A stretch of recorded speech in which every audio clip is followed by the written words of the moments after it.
वालेकुम dear students. Exercise number 7.5 का question number 3 जो है वो हम लोग डिस्कस करने लगे हैं। इसके अंदर वो हमें क्या कह रहा है कि जनाबे वाला हमारे पास क्या है कि ये तीन वेक्टर्स उसने मुझे दिए हुए हैं, वेक्टर यू वी एंड डब्ल्यू, और ये कह रहा है कि ये साबित करें कि ये तीनों वेक्टर्स क्या है, को प्लेनर है। क्वेश्चन स्टार्ट करने से पहले एक दफ़ा दुरूद पाक पढ़ लें, फिर स्टार्ट करते हैं इसे। तो स्टूडेंट्स, बुक के अंदर जो क्वेश्चन की स्टेटमेंट है उसके अंदर जस्ट उसने तीन वेक्टर्स दिए हुए हैं। मैंने इन तीन वेक्टर्स को खुद से नाम दे दिए। पहले वेक्टर को मैंने यू कह दिया, दूसरे वेक्टर को मैंने वी कह दिए और तीसरे वेक्टर को मैंने डब्ल्यू कह दिया। हमें ये बात पता है कि जब भी तीन वेक्टर्स को प्लेनर होते हैं तो उनका स्केलर ट्रिपल प्रोडक्ट जो है ना वो जीरो के इक्वल होता है। ये मैंने एक इंट्रोडक्शन की एक वीडियो पूरी जो है वो अपलोड की हुई है, उसका लिंक मैं वीडियो की डिस्क्रिप्शन में दे दूंगा। आप उधर से भी ये सारी चीज़ें समझ सकते हैं जो इससे एक्सरसाइज की बेसिक्स है। तो सिंपली करना क्या है जी, इसका हम लोगों ने निकालना है जी स्केलर ट्रिपल प्रोडक्ट। अगर स्केलर ट्रिपल प्रोडक्ट जो है वो हमारा क्या आ जाएगा, जीरो, तो प्रूफ हो जाएगा कि ये तीनों वेक्टर्स क्या है जी हमारे पास कोप्लेनर है। अब इसके लिए देख लें जी, स्केलर ट्रिपल प्रोडक्ट कैलकुलेट करने का हमारे पास मेथड क्या है जी। सबसे पहले जी लिखा जी मैंने u डॉट वी क्रॉस डब्ल्यू। फर्स्ट रो में हमने करना है जी फर्स्ट वेक्टर के कॉफिशेंट्स लिख देने हैं। तो फर्स्ट वेक्टर के कॉफिशेंट क्या बनेंगे जी, 1 -2 एंड 3, -2 3 -4, और ये क्या आ गया जी 1 -3 एंड। अगर तो इनका ये स्केलर ट्रिपल प्रोडक्ट जीरो आना चाहिए, फिर ही ये क्या होंगे हमारे पास कोप्लेनर होंगे। तो देखिए स्टूडेंट, सबसे पहले मैंने क्या किया जी, 1 लिखा है। 1 के वाली रो स्किप कर दें, 1 के वाला कॉलम स्किप कर दें, तो आपके पास बाकी क्या बच जाएगा, 3 -4 और 3 -4 -3 एंड 5 -2, क्योंकि आपको पता है कि फर्स्ट सब प्लस और इसके साथ सेकंड टर्म के साथ हम लोग माइनस लिखते होते हैं। अब -2 वाली रो और कॉलम स्किप कर दी तो बाकी क्या बचता है, -2 -4 1 एंड 5 प्लस 3। अब 3 लिखा, 3 वाली रो स्किप कर दे, 3 वाला कॉलम स्किप कर दे, तो बाकी क्या बचता है जी, -2 3 1 एंड -3 आ गया मेरे पास। अब देखिए इसको सीधा सीधा जो है वो इनको एक्सपेंड कर लेते हैं, हमारे पास प्रूफ हो जाएगा जी। अब देखेंगे मेरे पास क्या आ गया, 1 3 को 5 के साथ मल्टीप्लाई किया, ये आ गया 15। 3 को -3 को -4 के साथ मल्टीप्लाई किया, पॉजिटिव 12, और दरमियान में हमारा हमेशा क्या आता है, माइनस आता है। ये मेरा माइनस माइनस +2, -2 को 5 के साथ मल्टीप्लाई किया तो ये मेरे पास क्या बन गया, -10। 1 को -4 के साथ मल्टीप्लाई किया, -4, और दरमियान में क्या आ गया हमारे पास, -+3, और आगे ये देखें -2 -3 के साथ मल्टीप्लाई होगा तो ये पॉजिटिव 6 आ जाएगा। 3 1 के साथ मल्टीप्लाई होगा 3, और दरमियान में हमारे पास क्या आ गया जी, माइनस आ गया। ये बेशक आप 3 के लिए लिख लेते। अब देखिए स्टूडेंट्स, इधर से 15 -12 करेंगे तो 3 + 2, अब ये क्या बनता है जी, -10 + 4, और ये क्या आ गया जी, +3 × 3 आ गया। 3 × 2 × -6 + 9, 3 -12 + 9, तो ये बेटे 3 + 9 12, 12 - 12 0। तो यहाँ से हमारा ये चीज़ प्रूफ होगी कि ये जो तीनों के तीनों वेक्टर्स हैं ये आपस में क्या है, कोप्लेनर है, क्योंकि इनका स्केलर ट्रिपल प्रोडक्ट जो है वो क्या आ गया हमारे पास, जीरो के इक्वल आ गया। अस्सलाम वालेकुम डियर स्टूडेंट्स, एक्सरसाइज नंबर 7.5 और उसका क्वेश्चन नंबर 4 जो है वो डिस्कस करने लगे हैं। क्वेश्चन स्टार्ट करने से पहले एक दफ़ा सब लोग दुरूद पाक पढ़ लें, फिर इसको शुरू करते हैं। अच्छा स्टूडेंट्स, इसके अंदर मुझे क्या गिवन है कि जी गिवन ये है, वो कह रहा है कि आपको तीन वेक्टर्स दिए हुए हैं हमें, उसने वो कह रहा है कि ये तीनों वेक्टर्स क्या है जी, कोप्लेनर है। हमने करना है जी इसमें से अल्फा की वैल्यू जो है वो फाइंड करनी है। एक कांस्टेंट है अल्फा, उसकी हम लोगों ने वैल्यू फाइंड करनी है। तीनों वेक्टर्स जो है वो हमारे क्या है जी, कोप्लेनर है। अच्छा स्टूडेंट्स, हम लोगों ने ये इंट्रोडक्शन की वीडियो में भी ये बात डिस्कस की हुई है, उसका लिंक भी मैं डिस्क्रिप्शन में दे दूंगा। कि जब भी तीनों वेक्टर्स कोप्लेनर होते हैं तो इनका स्केलर ट्रिपल प्रोडक्ट जो है वो किसके इक्वल आता है, जीरो के इक्वल। तो हमने सिंपली ये करना है, इनके स्केलर ट्रिपल प्रोडक्ट को जीरो के इक्वल रखेंगे, इसकी कैलकुलेशन करेंगे, उसमें से अल्फा की वैल्यू जो है वो हमारी फाइंड हो जाएगी। अब उसने क्वेश्चन के अंदर इन वेक्टर्स को कुछ नाम तो नहीं थे दिए हुए, वो मैंने खुद दिए, पहले वेक्टर को u, दूसरे को v और तीसरे को w का नाम दे दिया। अब देखिए इसको स्टार्ट करते हैं। अब देखिए हमें उसने ये दिया हुआ है कि एज गिवन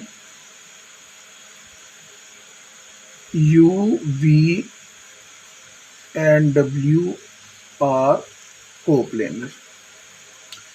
ये तीनों वेक्टर्स क्या हैं जी, हमारे कोप्लेनर है। अगर ये तीनों वेक्टर्स कोप्लेनर है तो फिर क्या होगा, इन तीनों वेक्टर्स का स्केलर ट्रिपल प्रोडक्ट जो है ना वो किसके इक्वल आ जाएगा, जीरो के इक्वल आ जाएगा। तो अब देख लेते हैं इन तीनों का स्केलर ट्रिपल प्रोडक्ट जो है ना वो कैलकुलेट कर लेते हैं। तो देखिए स्केलर ट्रिपल प्रोडक्ट किस तरह से कैलकुलेट किया जाता है जी, फर्स्ट रो में सबसे पहले वेक्टर u के सारे कोफिशिएंट्स लिख लेंगे, ये क्या आ जाएगा 1 -1 एंड 1। वेक्टर v के जी 1 -2 -3 और लास्ट पे क्या आ गया 3 माइनस अल्फा एंड 5, और ये सारा किसके इक्वल है, जीरो के इक्वल आ गए। अब सीधा सीधा 3/3 आर्डर का डिटर्मिनेंट है, इसको एक्सपेंड कर लेते हैं। देखिए सबसे पहले मैंने क्या किया जी, 1 लिखा, 1 वाली रो स्किप कर दें, 1 वाला कॉलम स्किप कर दें, तो बाकी आपके पास क्या बचता है जी, -2 -3 माइनस अल्फा एंड 5 -1। तो अब -1 वाली रो और कॉलम स्किप करेंगे तो बाकी मेरे पास क्या आ जाएगा जी, 1 -3 3 एंड 5 आ जाएगा, और लास्ट पे आ जाएगी 1 वाली रो और कॉलम स्किप करेंगे तो मेरे पास बाकी क्या बचता है जी, 1 -2 3 एंड माइनस अल्फा आ गया, और ये सारा किसके इक्वल है जी, जीरो के इक्वल है। और देखिए स्टूडेंट्स ये 1 मेरा सेम एज इट, -2 5 के साथ मल्टीप्लाई होगा, ये क्या आ जाएगा -10, माइनस अल्फा -3 के साथ मल्टीप्लाई होगा तो 3 अल्फा, और आपको पता है दरमियान में मेरे पास हमेशा क्या आ जाता है, माइनस आ जाता है, कि माइनस माइनस मेरा +1 बन जाएगा। 1 को 5 के साथ मल्टीप्लाई करेंगे 5, 3 -3 के साथ मल्टीप्लाई होगा -9, और दरमियान में हमारे पास क्या आ जाएगा, माइनस आ जाएगा, प्लस अब ये 1 आपका 1 को माइनस अल्फा के साथ मल्टीप्लाई करेंगे तो ये माइनस अल्फा, 3 को -2 के साथ मल्टीप्लाई किया -6, और दरमियान में क्या आ गया, माइनस, और ये सारा किसके इक्वल है जी, जीरो के इक्वल है। अब देखिए इन दोनों टर्म्स में तो आपस में प्लस या माइनस तो होना नहीं, -10 और -3 अल्फा ने, तो ये तो मेरे पास सेम एज इट आ गया, -10 -3 अल्फा। 1 ने इनके साथ मल्टीप्लाई होकर इनमें किसी किस्म का कोई चेंज नहीं आना, तो ये ऊपर क्या आ गया जी मेरे पास 5 + 9, इधर भी 1 मल्टीप्लाई होगा तो किसी किस्म का कोई चेंज नहीं आएगा, ये क्या बनेगा जी, -alpha +6 which is equals to 0 आ गया। अब इनको सॉल्व कर लेते, देखिए ये एक -3 अल्फा है, माइनस अल्फा, तो ये आपके पास क्या बन गया जी, -4 अल्फा आ गया। इनको ऐड करें, देखिए 6 + 9 15, 15 + 5 20, 20 - 10 करेंगे तो ये आपके पास क्या आ गया, +10 विच इज़ इक्वल्स टू 0 आ गया। तो अब इसमें देख लें स्टूडेंट्स 10 किसके इक्वल आ गया जी, 4 अल्फा के, तो 4 इस साइड पे आके डिवाइड हो गया जी, 10/4 इज इक्वल्स टू अल्फा, तो अल्फा की वैल्यू मेरे पास स्टूडेंट्स क्या आ गई जी, 5/2 जो है वो अल्फा की वैल्यू निकल आई। तो इसी तरह देखिए इसका जो सेकंड पार्ट है, सेकंड पार्ट के अंदर भी ना हम लोगों ने ये लाइन तो सेम एज लिख लेनी है, क्योंकि ये तीनों वेक्टर्स कोप्लेनर है, लिहाजा इनका जो स्केलर ट्रिपल प्रोडक्ट है वो किसके इक्वल आ जाना है, जीरो के इक्वल आ जाना है। अब इसमें देख लें जी, सबसे पहले जी वेक्टर u के कोफिशिएंट्स 1 -2 अल्फा -1 1 -1 एंड 2, और ये क्या आ गया, अल्फा -2 एंड के, और ये किसके इक्वल आ गया, जीरो की। सेकंड पार्ट में भी ये स्टेटमेंट सेम एज इट यहाँ पे भी कॉपी हो जाएगी कि given vectors are coplanar so their scalar triple product is equals to 0। अब इसको देखें, सॉल्व कर लेते हैं। सबसे पहले मेरे पास ये आ गया 1, वन वाली रो और वन वाला कॉलम जब मैं स्किप करूँगा तो बाकी देखें क्या आएगा। -1 जो है वो मेरा मल्टीप्लाई हो जाएगा, ये वन तो -1 1 के साथ मल्टीप्लाई होगा तो ये आपके पास क्या आ जाना है -1। -2 ने 2 के साथ मल्टीप्लाई होना है तो ये -4। और आपको पता है दरमियान में हमारे पास हमेशा क्या आता है जी, माइनस आ जाता है। अब आगे क्या आ जाएगा जी,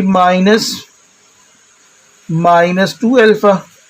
अब देखिए इस 2 अल्फ़ा वाली रो और कॉलम को स्किप जब मैं करूँगा तो 1 को 1 के साथ मल्टीप्लाई करेंगे तो ये आपके पास क्या आ जाना है 1। अल्फ़ा ने 2 के साथ मल्टीप्लाई होना है तो ये आ जाना है 2 अल्फ़ा और दरमियान में हमारा हमेशा माइनस लग जाता है, -1 आ गया। अब देखिए इसकी रो और कॉलम, ये रो और ये कॉलम स्किप किया। 1 को -2 के साथ मल्टीप्लाई करेंगे तो -2, अल्फ़ा को -1 के साथ मल्टीप्लाई करेंगे -alpha which is equal to 0 और यहाँ पे दरमियान में आपके पास क्या आता है, हमेशा माइनस आ जाता है। अब इसको देख लीजिए मेरे पास क्या बनता है, ये आपके पास 1 -1 + 4, ये माइनस माइनस प्लस हो जाएगा, प्लस 2 अल्फ़ा, 1 - 2 अल्फ़ा -1 और ये आ गया जी -2 + alpha which is equal to 0 आ गया। अब 1 ने इनके साथ मल्टीप्लाई होना है तो कोई चेंज नहीं आ रहा, -1 + 4 करेंगे तो ये सिंपली 3 आ जाएगा।